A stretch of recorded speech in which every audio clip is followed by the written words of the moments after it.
Hello, everyone. My name is Hawa Diallo, and I am the Chief of the Civil Society Unit at the United Nations Department of Global Communications here at the headquarters in New York City.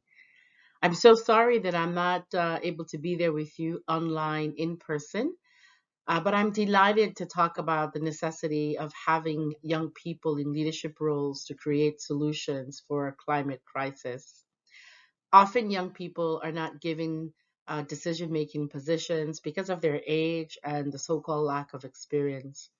However, young people have always had so much to offer to society throughout history.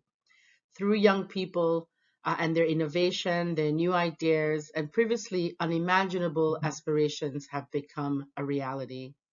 Young people are positioned to inherit the future and take on the challenges of making themselves better than the previous generation.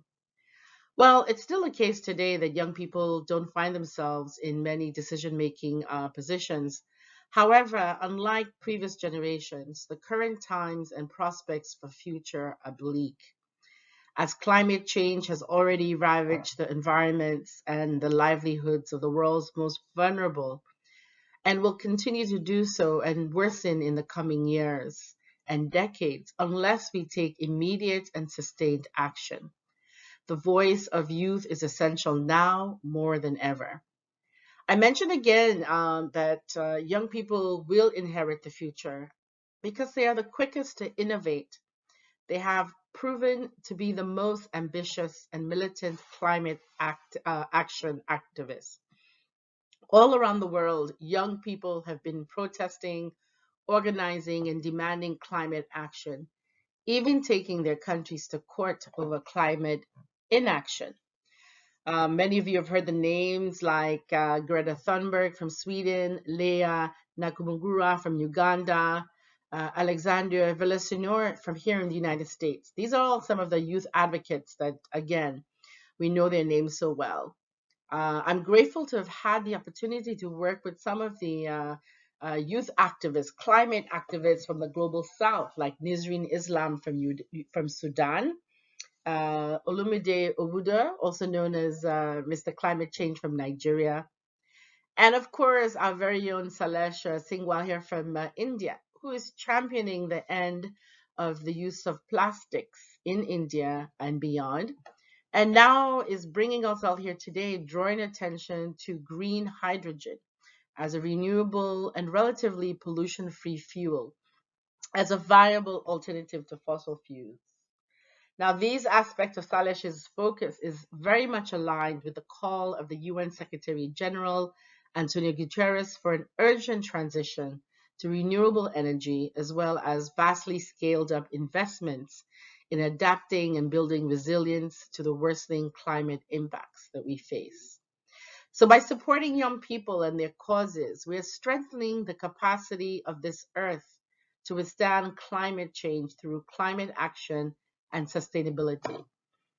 However, it's unfortunate that at times young people's demands have primarily gone ignored by those in power and by those with power, mostly governments and big corporations.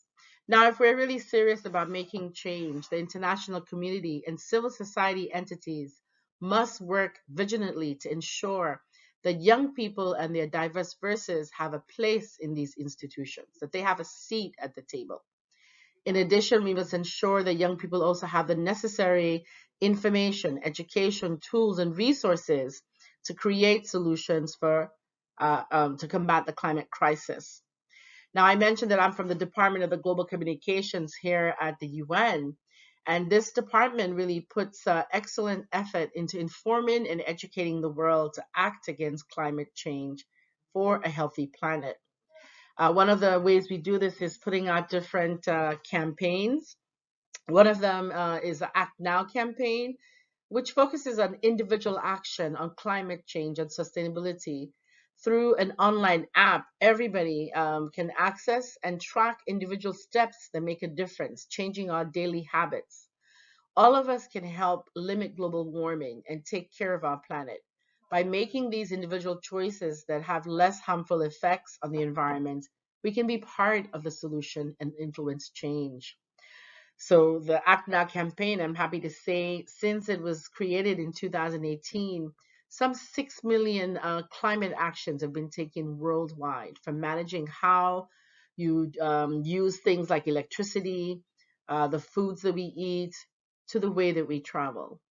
And what's really, really exciting is that young people have been at the center of all these efforts. Their passion, their knowledge, their creativity is something that pushes us all towards a brighter and more sustainable future. So I leave you today with some thought that in the face of such global threats, the passion and ingenuity of young people are humanity's most potent weapon.